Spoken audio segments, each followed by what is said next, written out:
Welcome to another podcast. Thank you so much for joining me on The Ghost of Highbury. It is a pleasure to be with you this Monday. Happy Labor Day, everybody. Hope everybody enjoyed their holiday over here in the States. At least we have Labor Day over here. So, no matter where you are, if this was a holiday weekend for you, I hope you enjoyed it. I hope you enjoyed time with your friends and family. If not, and you went to work today, sorry about that. But yeah, so, hey, it is what it is. You guys get holidays we don't get. So, again, welcome to another Ghost of Highbury. I'm your host, Anton Keefe. Thank you for joining me for another live stream. And so, with everything going on, we get the internationals going on in terms of our players. Well, really, we don't have a few. Aubameyang's there, and Saka. I think that's all we have. But with everything going on, our focus has been kind of all over the place. We've heard Edu come out and make a press conference, which we probably would touch on much more tomorrow. I want to go in depth a little bit with that press conference. Everybody kind of hammered that home today. I want to take a little bit more time, and I was trying to find the full conversation between him and Jeff Shreves, and I couldn't really find it. So I'm going to do some more digging on YouTube before I kind of give my full thoughts about that. And so I can tell you that it was sort of confusing, little bits and pieces that I did hear. I don't know why they just didn't release it, because some places had a minute, some places had two, some places had four. But from what I can tell, it was almost about 10 minutes long. And so I don't understand why Sky really just didn't. And maybe because we're here in the States and we weren't privy to the whole thing. But even on Twitter, I couldn't really find the entire interview in its entirety. So I'm going to spend tomorrow during the day trying to find that whole entire interview, make some notes, and then we will chat about it tomorrow. But today, I just want to start the podcast. I keep saying podcast because it is recorded, but the live stream by just thanking you. I didn't stream over the holiday weekend, and I'm trying to nail down my stream schedule. I know some people have asked me exactly when I'm going to exactly when I'm going to stream, and I'm really just dependent upon. I'm trying to hit the most amount of people, and that's really what I'm going to. I have a little bit of flexibility, so when I stream, it's not so much as when are you going to be here to watch. And I know some people, the way they are, they just watch things afterwards because of their work schedule, their home life or whatever. They can't really dedicate an hour and change to watching an entire stream. And so, I kind of got them kind of covered. But, as I try to grow this channel, I want a community of people to engage with when I do stream, so we can have good discourse. I don't want to live in sort of like an echo chamber. Everybody has to start here, but I don't want to live in an echo chamber where I'm just hearing myself talk. I started this channel so that I could have a place where my voice could be heard, as well as fellow Gooners. So if you have suggestions, depending upon where you are in the world, I am on the eastern half of the United States. So right now it is 9 o'clock. And so if you're watching this live or whenever you're watching it, let me know in the chat what time you would like for me to stream. And then as far as the time goes, that's dependent upon really the engagement. If I don't really have much engagement, which is the way it's been because the channel is brand new, I tend not to go past an hour and a half. It might go a little bit longer once October hits and FIFA comes, and then on Twitch I will be streaming my Arsenal career mode on FIFA 22, and so it might go a little bit longer just so we can take time. We can talk about transfers in and out, youth people coming in, working through the intricacies of a new game, and then it might go a little bit longer. But these talking pieces will probably just be an hour and a half, unless we get tons of engagement on here.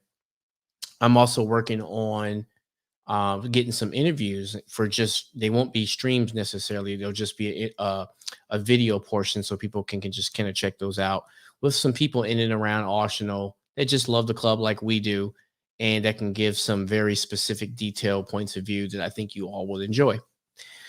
And so we had, let me see who's in the comments. And so this weekend was was full of football, but I can be honest with you. I really only watched the England game. I watched the England game, and then I watched the USA Canada game kind of yesterday a little bit. I was at a wedding, so I didn't really get to check it all out, but I did catch the second half, and I don't really know. I want to get some people on that really follow USA, Team USA, and just to kind of brush up. I know some of the players who play in Europe, but a lot of the guys I don't watch any MLS at all, and so I'm kind of lacking in that point. And I know the majority of the players do play in MLS, and I'm just not generally excited about the MLS players, and probably because I don't follow the league. I'm more interested in a Pulisic's and a Josh Sargents and Weston McKinney's of the world. But that doesn't make the team. And so from what I've seen so far, I watched them play El Salvador and I watched them play Canada, and I'm just generally not impressed. But I did watch the England game in which they won 4-0, and I watched Saka just put on a performance. I mean, simply just play like he is meant to be there. And I am a believer that we shouldn't put the hopes and aspirations of our club onto the backs of a now 20-year-old, right? But he's been there for the past two years, going on 3 now. And so we've really put it on like an 18-year-old. And it's been just like in a if you take him out, our front line's worth close to $180 million that we spent if you remove him, right? But somehow he seems to be the ones. Now, of course, there's vast amounts of distance between the experience of everyone else. I'm talking Pepe, Lacazette, and Aubameyang specifically. But the amount of experience that those player has compared to him is tremendous. But somehow week in, week out for the past, let's say, year and a half, right? This kid has outplayed the 3 of them. And for me, I just can't understand it. So that's going to be our main sort of piece tonight is Saka the best forward at Arsenal? And if he is, why and what can we do about it? Because I don't think that anyone, even the management who I don't particularly care for, intended for that to be the case. But as you just saw him do 2 assists and a goal in an international, where I think now he has 4 men of the matches. In his short amount of time in the England lineup, and that's in a team that has so many stars and so many high level players. He consistently just goes about his job with no fear. And I, for the life of me, can't understand why um, the more senior players at our club just can't do it. They just can't deliver. They just stop delivering. And I know a lot of people like to say the system, the this, the that.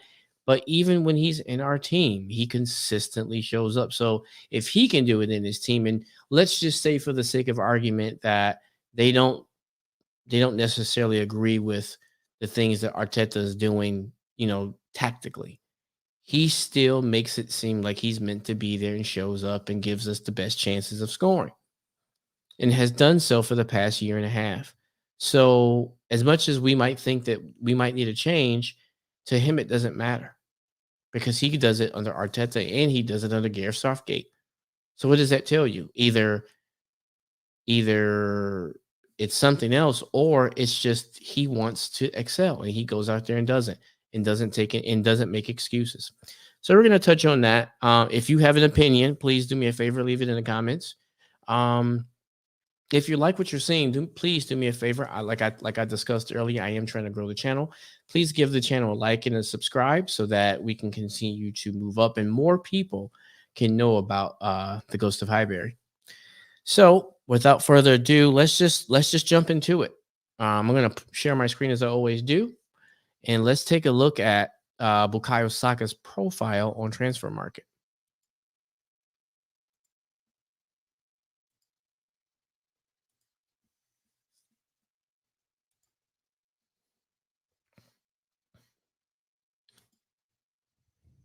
And do me a favor, if I'm having some audio or some visual issues, please just do me a favor. Let me know in the chat.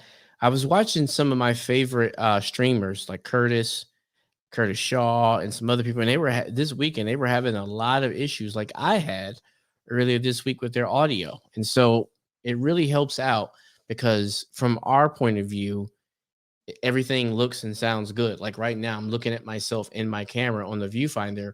I mean, on the LCD, and I look fine. I can hear myself in my speakers, which some people don't wear them, so they might not know. But I wear headphones so that when I'm talking into the microphone, I can hear myself, and that's how I know that something. But sometimes it get either audio or visual issues happen in transmission to the streaming services.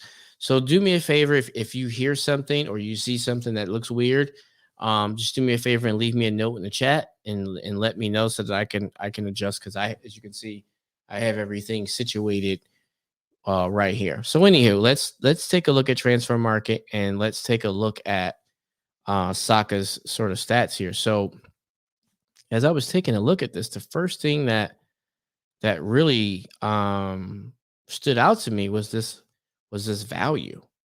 I mean, he's worth 71 million dollars, and that was of May of 2021. Obviously, it's now the beginning of September, and with the performance that he just put in, you know, at the England game, I think it's probably jumped up a few $1,000,000.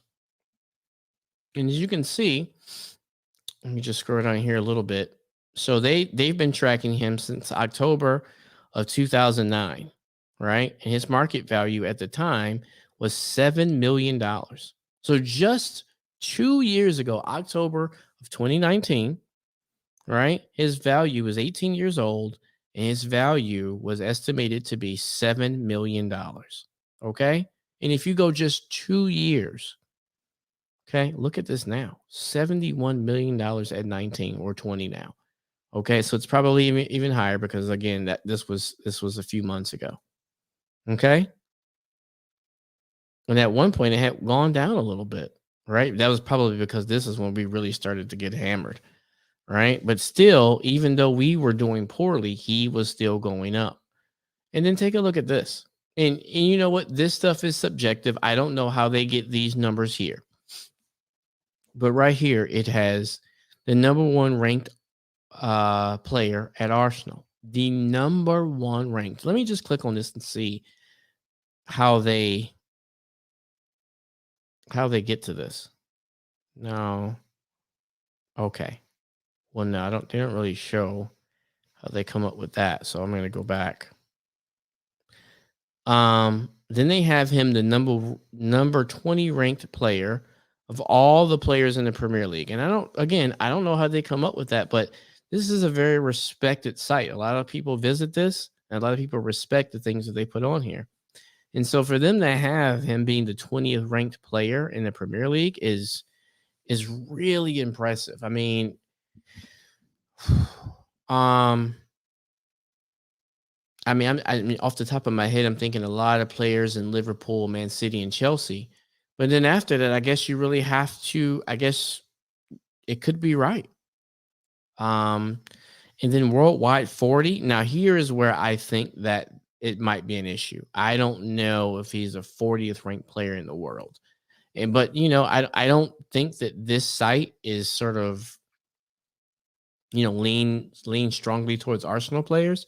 I can't really see them doing that. He has the number one ranked player in all of England. Of all of England, he is number 9. That is amazing. And then number one ranked in the left midfield role, and the number one ranked in the year of players born in 2001. He is the number one ranked player. And so, I mean, watching him play, I mean, I've been watching him play since he was in under 23s. I just don't really know how to feel about that. And I don't know if it's because of his age. I don't know if it's because he doesn't score a tremendous amount of goals or drop a tremendous amount of assists, but he just doesn't hide, and he just goes for it. He just makes things happen. I mean, that's just the way that I describe him. He just makes things happen. He makes everybody. I don't want to compare him to LeBron James or something like that because I just think that they're two totally different kinds of players, and even though they're in different sports, they're two kind of different kinds of players. But he just makes everyone better around him. And when it's appeared that he has been surrounded with, for lack of a better word, mediocrity around him, he has continued to just show his worth and show that like the stage isn't too big for him. If you have water, coffee, beer, wine tonight, I'm doing wine. So cheers to you. And yeah, I forgot to put that in at the beginning. But yeah, he just continues to show his worth, no matter what stage it's on. And to be so young is just so impressive. And then you look at something like this, and you see he's the number one ranked midfielder and left midfielder in the world, right? The number one player born in 2001. Let me see if that will bring something up. Let's see. Okay, well, this is doing something here. All right, so let's take a look at this list, okay, because this brought up something. So we got the transfer market, players that are born in 2011. Okay, so now you got Bukayo Saka, who's number one, who's 20. Mason Greenwood, which I rate, and he's doing his thing. He's getting service. Pogba is doing his thing. Bruno is doing his thing, and they're providing this kid service, and he is taking advantage. Then you get Rodrigo out of Real Madrid.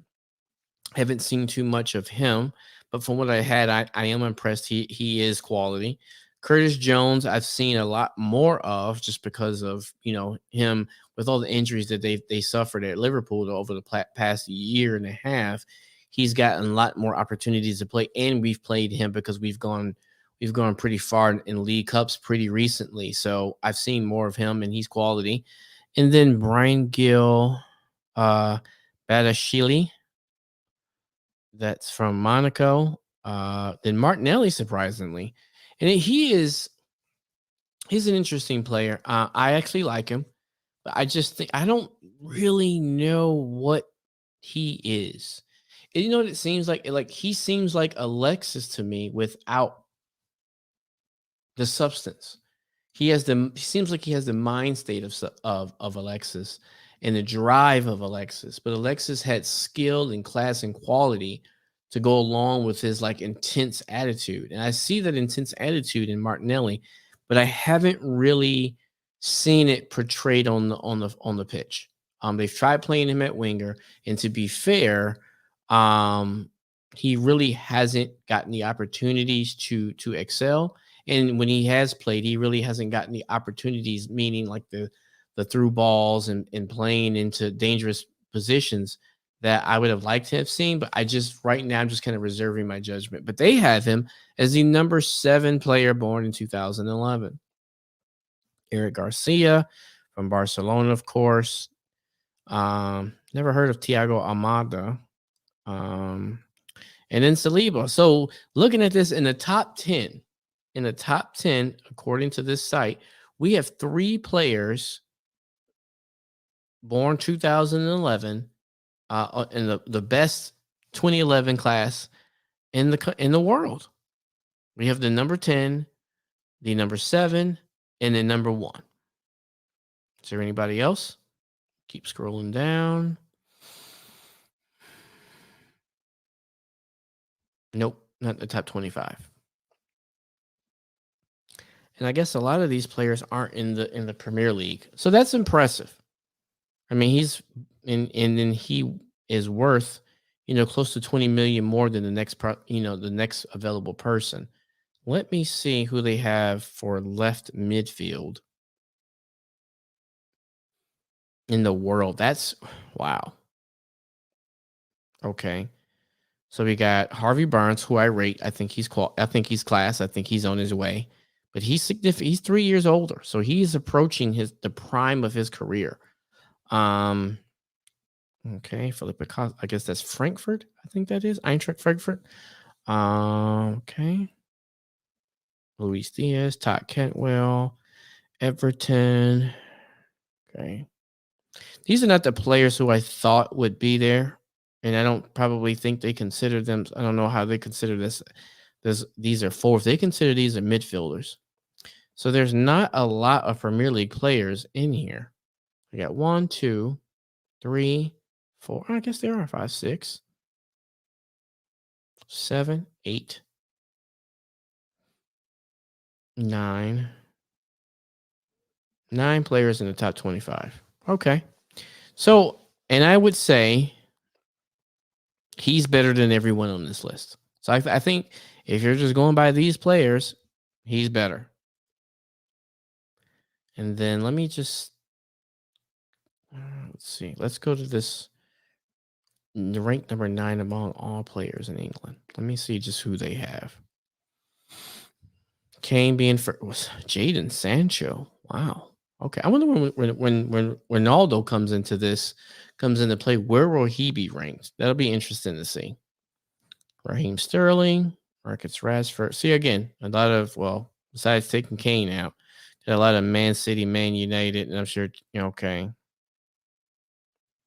So they have him rated just below Jack Grealish, which is interesting. Which would have meant if we would have gotten Grealish, and I mean not Grealish, but James Madison. He's ranked just above James Madison. It'd have been nice to get James Madison. I really rate him.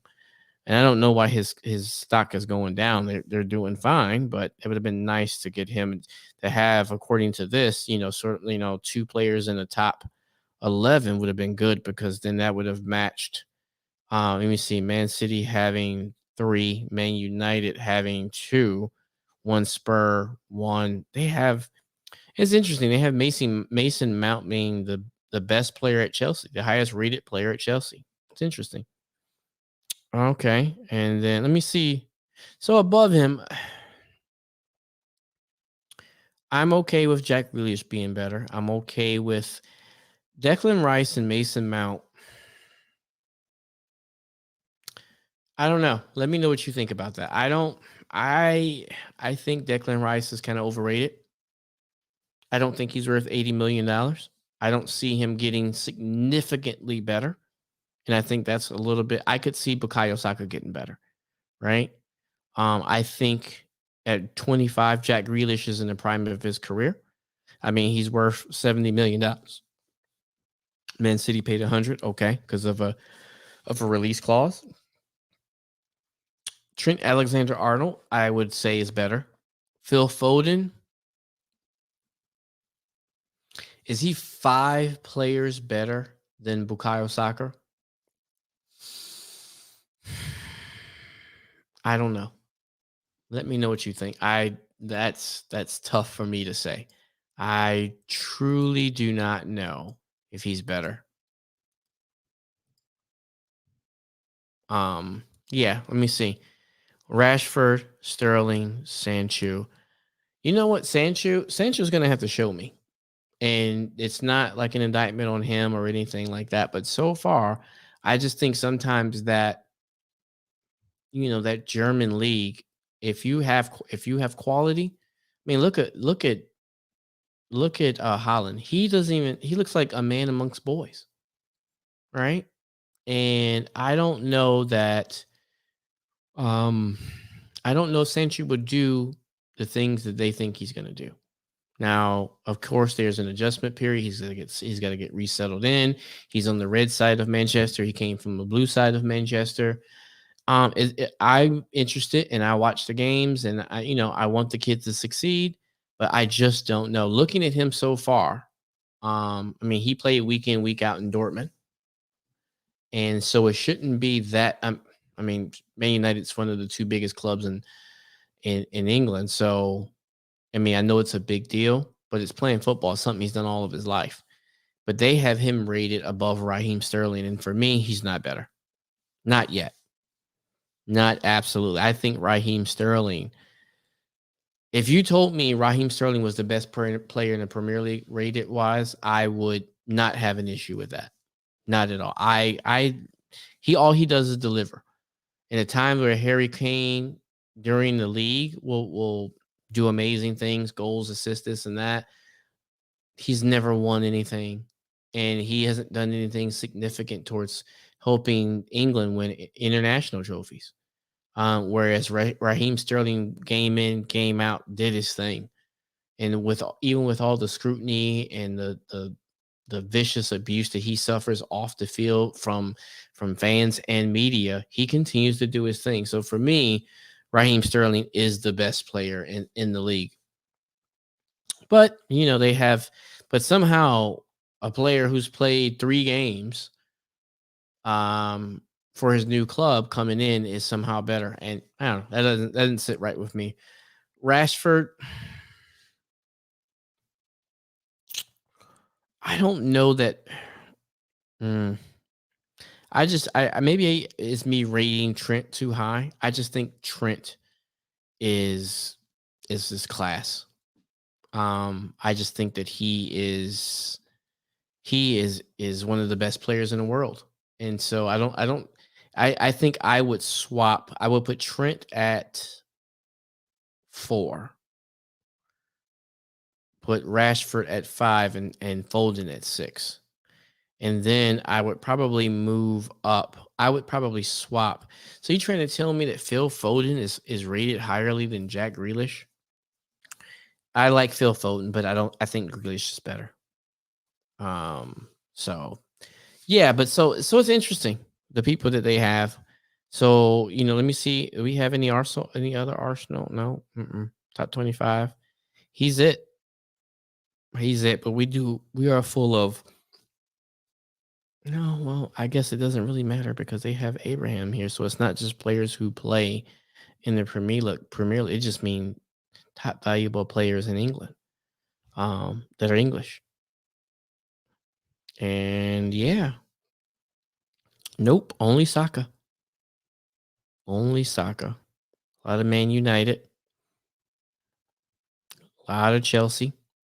Chelsea has 4. So yeah, I mean it's. Let me see. Let me go to the second page. Let's see. We got any on this page? Ben White, it's number 35. Not bad.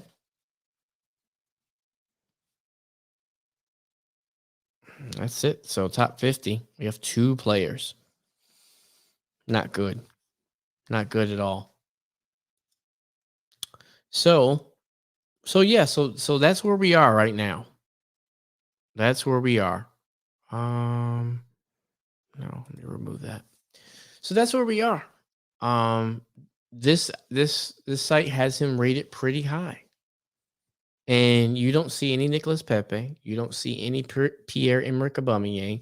You don't see any Alexandre Lacazette. You don't see any Martin Odegaard. Well, he's not a forward. He's a 10 or wherever you want to put him. You don't see any Emil Smith-Rowe, which a player I do rate, but he still has a long way to go before he forces his way. And I think he's on his way.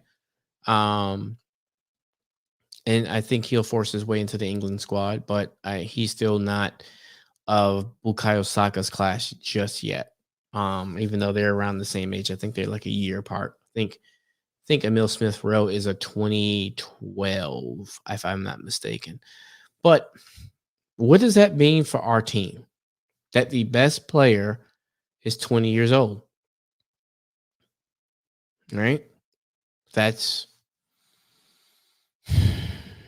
It's sort of disheartening because no team at the level of Arsenal. If you told me it was West Ham, or you told me it was Brighton, or you told me it was Norwich, or you told me it was Southampton, or you told me it was, I don't know, insert bottom half of the Premier League, top of the championship, through middle player, I would say, okay, well, he just hasn't left yet.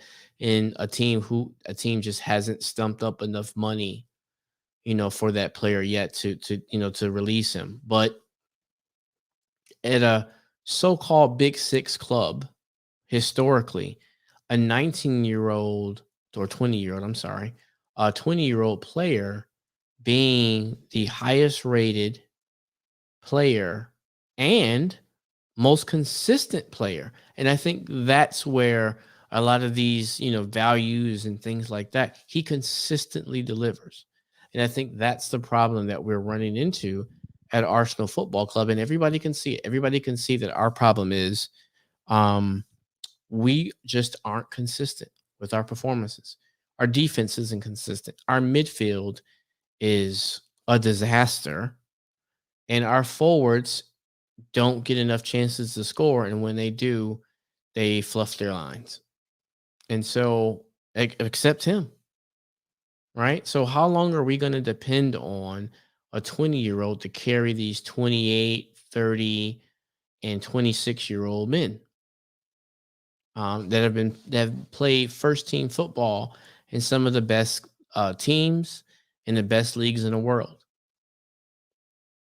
I mean, it's just really no excuse. But whose fault is that? That's the second part of this. So I don't know what you think. Let me know in the comments what you think. Who do you think is out of the four? Saka, Aubameyang, Lacazette, Pepe. Who is the best player?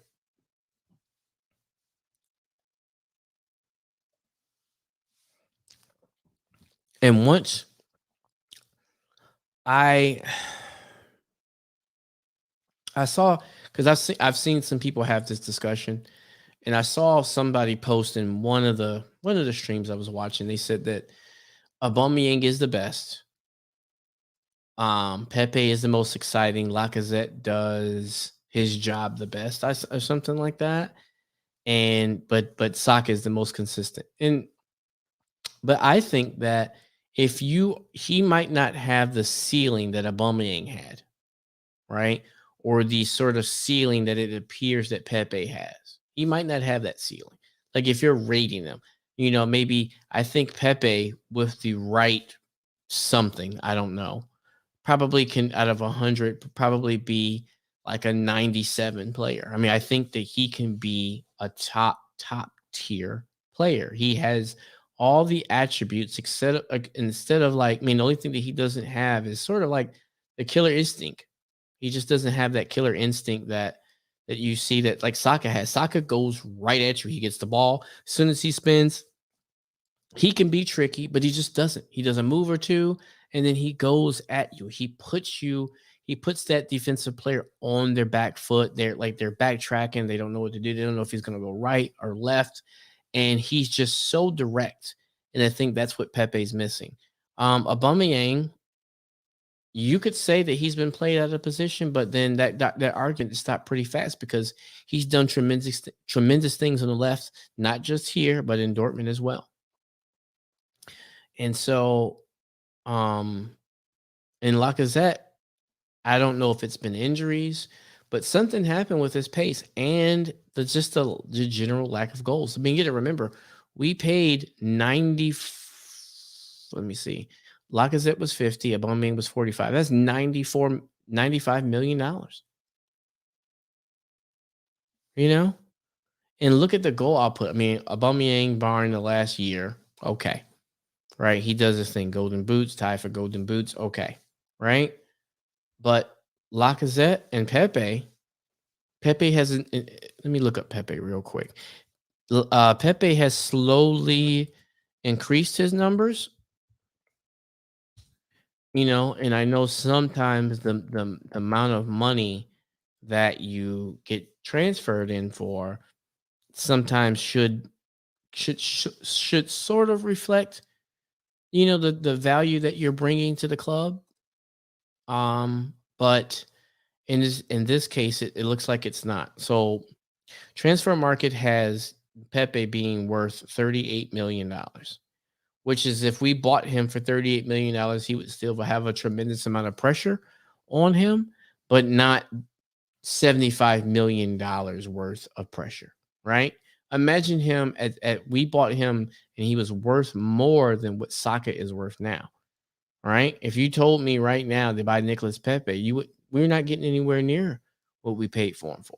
Even if right now we decided to sell him and we got $40 million back for him, I think that's a tremendous deal.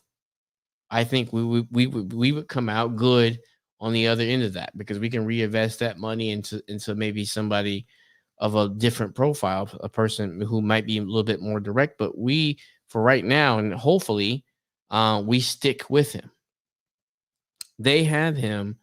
Let me see. At one point, at 2019, he was worth $82 million.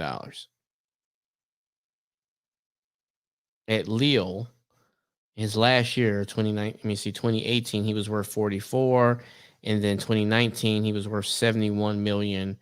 And then when we bought him in the fall 2019, he was worth 71 million. And then like from that point, he's dropped almost $40 million. And that's just not good. Not good at all.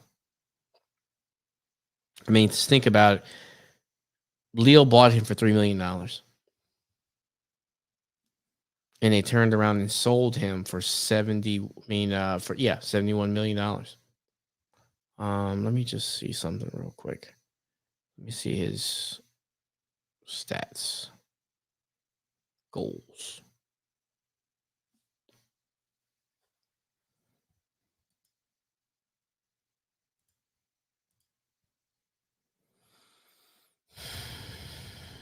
Okay. So he's been here since 2019, the 2019-2020 season. He scored a grand total of 8 goals and 9 assists. Right? Before that, in League One, he scored 23 goals, 12 assists. Wow. 23 goals, 1 goal in Coupe de France, and then 22 goals in League One. Where is that guy? I mean, seriously, where is that guy? We need him back.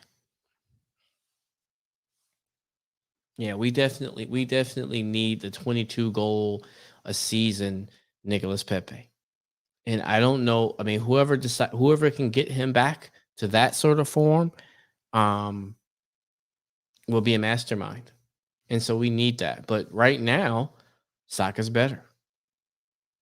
I don't think that much better because I think, the whole Willian debacle kind of it kind of slowed down his progression at Arsenal. Because moving from Leo to Arsenal is a tremendous step. Take the money out of it, right? The level of competition and defenses that you're going to be seeing at Arsenal versus what you saw at Leo is something, that it's a tremendous jump. However, instead of, playing Willian all that time, you could have been playing him. And I bet you he would have continued to produce. I know that Arteta probably had some behavior issues and things like that. I'm not entirely convinced that Arteta even likes, players with attitude and that he could deal with them. I haven't really seen anybody who's had an attitude problem or has had the perception of an attitude problem because we really don't know. And that he has kind of put his arm around and changed their tune to get them to march to the same beat. I haven't seen anyone do that. A lot of these held in guys, whoever the manager is, they're happy to be there and they will perform no matter what because they're sort of playing for the shirt because it's the shirt that they've worn since they were a kid. Right. But you get these ballers who are coming in from all over the world, and they don't necessarily have that same dedication. If you don't show them that you know what you're talking about and you don't allow them to express themselves and who they are and let them be the way they are, then it seems like every player like that, it doesn't matter if you're French or whatever, he has an issue with you. He's had issues with English players and he's had issues with French players. Just look at Saliba. Look at Guendouzi. And they might have been knuckleheads in their own way, but it's your job. The club didn't buy them for you to say, oh, well, they have attitude issues, so we're just not going to deal with them. That's not what a club did. It's not what a club invested millions of dollars in these players. They did it because it's your responsibility to change that about them and make them beneficial and valuable to this club and to help this club win trophies. And the fact that like he is so willing and able to quit on a player, apparently, allegedly. I'm not, we don't know, you don't know, I don't know. But it seems, especially Guendouzi. We've seen him basically have an incident with Brighton, right? And I didn't particularly care for I didn't care for the comments about how much money he made, and so I didn't care for that. But I was here for the smoke that he generated, right? That he looked for when he thought that somebody intentionally hurt one of our players.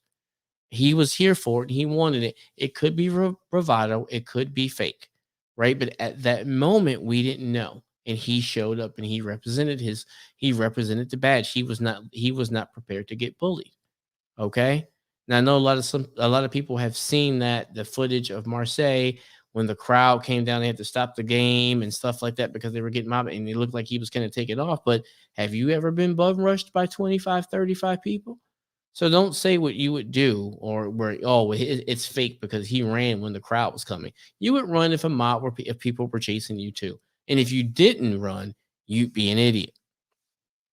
So, he hasn't convinced me that he can't take a player with attitude issues, despite their God given ability with a football, and turn them into a player who we can use to our advantage. And if you can't do that, then then to me that makes you less valuable to me as a manager because not everybody's gonna be cut from the same cloth, right? Some people, no matter where they come from, are just gonna have different attitudes. They're not gonna be willing and able soldiers at the gate. But for whatever reason, they chose to sign for our football club, and if they do, it is then your responsibility as manager to put them into a position to win. I mean, I think about like Mario Balotelli. Can you imagine this manager with him? He would never see the light of day. He would be like the kit man's assistant or something like that before Arteta allowed him to be on the pitch. And that's just a shame. Look at the talent that kid has. Could you can imagine the stress and the gray hairs he's put on his coaches throughout the years, right? But the ones who were able to get it right and the ones who were able to manage that player saw the absolute best of him. And if he can't do that for whatever reason, whether it be ego or he just doesn't have time for it, or it's because if they don't immediately fit, then you can't work here. That's just not a strategy that's going to win because they're going to be players with attitudes.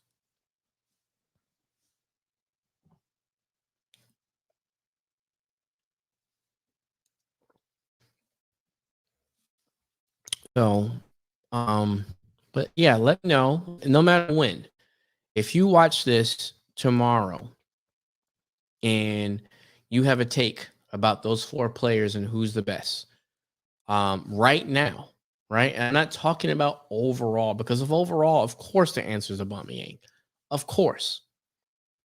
But I'm not entirely convinced that we're not seeing a total decline. I thought now, again, this is going to get me into some trouble. But when I saw that West Brom game and I saw him running on the ends of balls and slotting home and poaching home and poaching home goals and stuff like that, I thought like, okay, in the right environment, he can succeed.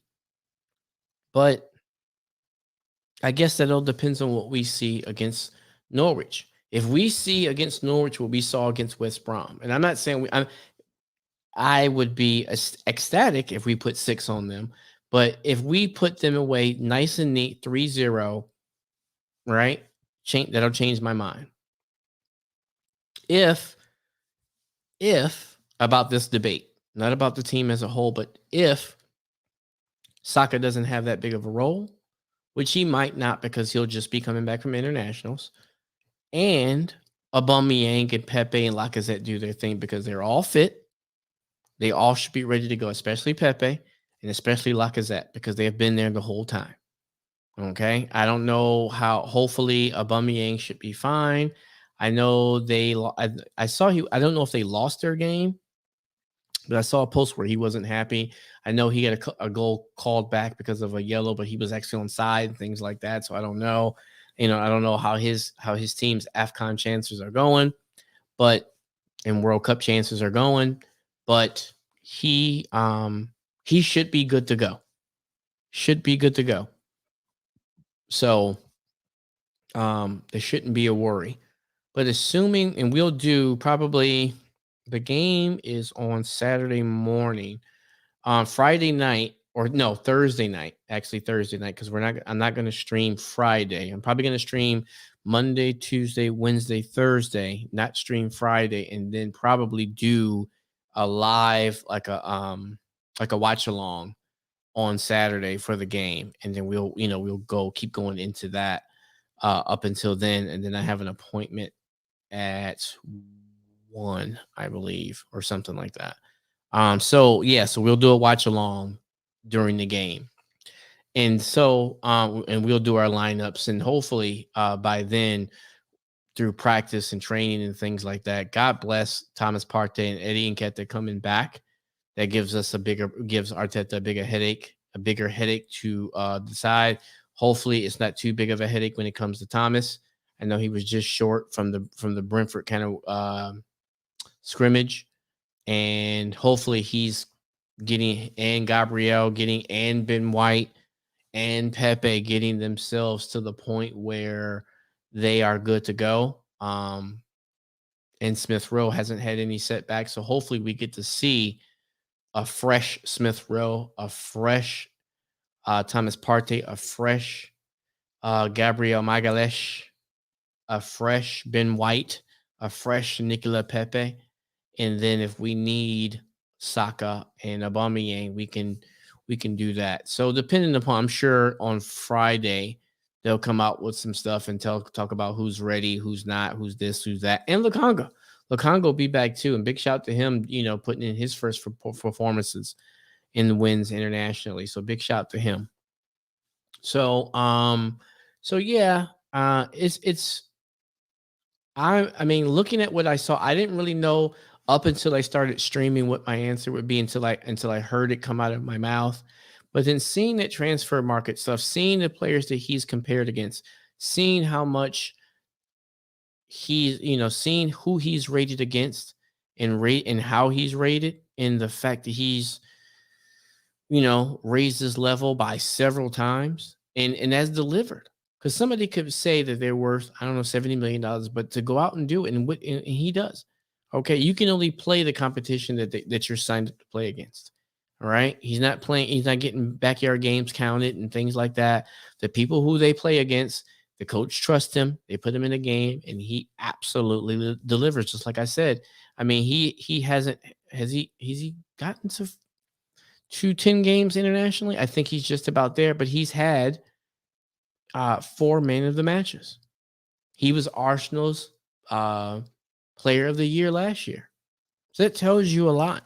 I mean, within reason, because we had some players who were severely poor last year, right? And he wasn't one of them. So it was so in a way, it was kind of handed to him. He played well, everybody else didn't. So it was kind of his award to lose because of their form, not because of anything he does that he didn't do. But that's just the thing with him. He doesn't do anything to make you say, well, maybe we shouldn't play him, because every time he plays, he delivers. Now he might not deliver a hat trick or 5 assists or anything like that, but you know what you're getting out of him, and you're getting a kid who is always trying to win. And I think for a lot of our players, I just don't see it, and I bet you don't either. There are some players you probably look at and say, do you really even want to be here? And so I think that's why he's so highly rated, and I think he deserves his rating. And so let me know what you think. Yeah, so we're approaching, I'm only going to go for an hour today, just because there's not too much going on while internationals are going on. Like I said, tomorrow we will discuss Edu's press conference once I look into it a little bit more. So the only thing I wanted to touch on and show you was the pictures from training today.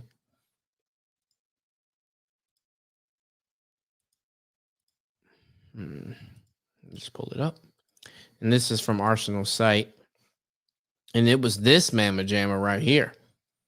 This was the most exciting thing. I mean, I watched their training videos and stuff like that. They used to be lit, and I used to be excited, see Martinelli, shooting rockets and stuff like that, only for him not to ever play and things like that. So over time, over this past year, I've been less and less interested with their training videos and things like that. I kind of look at them now as a way for them to market the new merch to me, and I don't need them marketing into me because I already have an issue with me buying too much Arsenal gear. So I don't need their help in that department. But one thing that I was happy about when I saw these pictures was this picture right here. Thomas Partey looking like he is ready to rock and roll. And I'm really happy about that. And then this picture right here. Gabriel, playing his game against Brentford and still looking good. Still looking like he's ready to rock and roll. Nicola Pepe. Again, hopefully he's ready to rock and roll. Hopefully, he can continue to follow Arteta's guidance, whatever that is, so that he can be trusted more and he can feel like he's in a place where he can go all out and go all in. And there was, Ramsdale here. I know some stuff came out about Ramsdale's friends saying that Ramsdale told him that he believes that the coach is going to go with him because of the performance that Leno, dropped against Man City. But I'm not. That's like, like if there was tiered sources, that's like an 8th tier source or something like that, because of course he might think that, but that he might not have any sort of information to support that at all. I mean, and I would argue that a lot of the goals that went in, while I thought he could do better, I think that those issues should have been dealt with before they even got to him. So I don't think that, like, they probably think that like Leno did that bad of a job, because the defending from that game from the midfielders, Kieran Tierney, and the center backs was just utterly despicable. Let's see.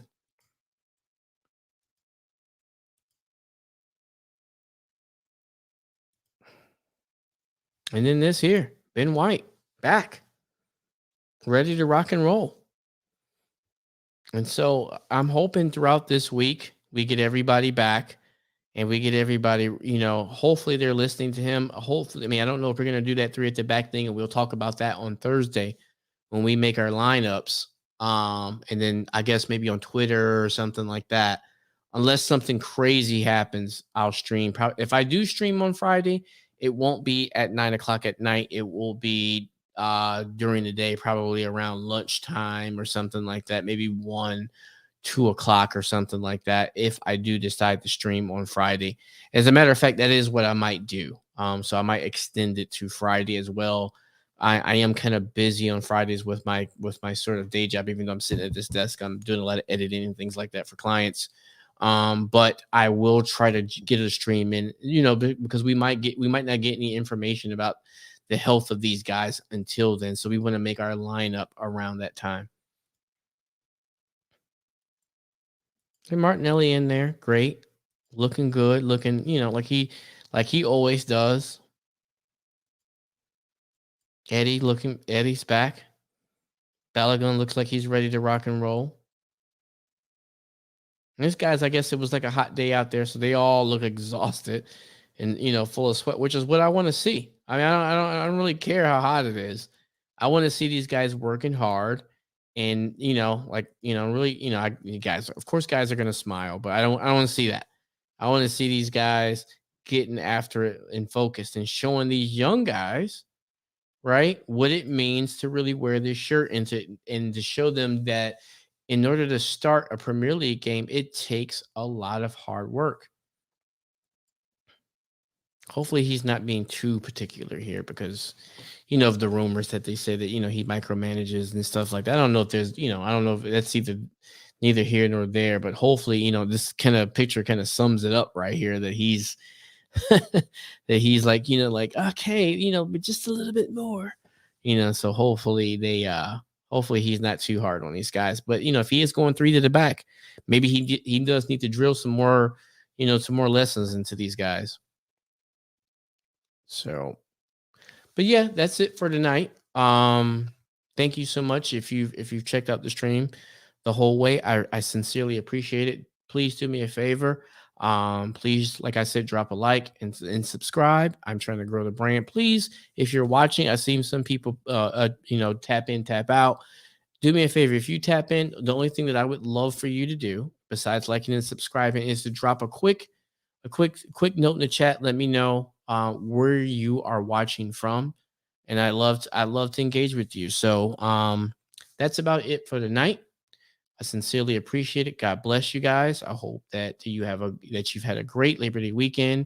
Have a productive day at work, and I will see you tomorrow. Peace, guys.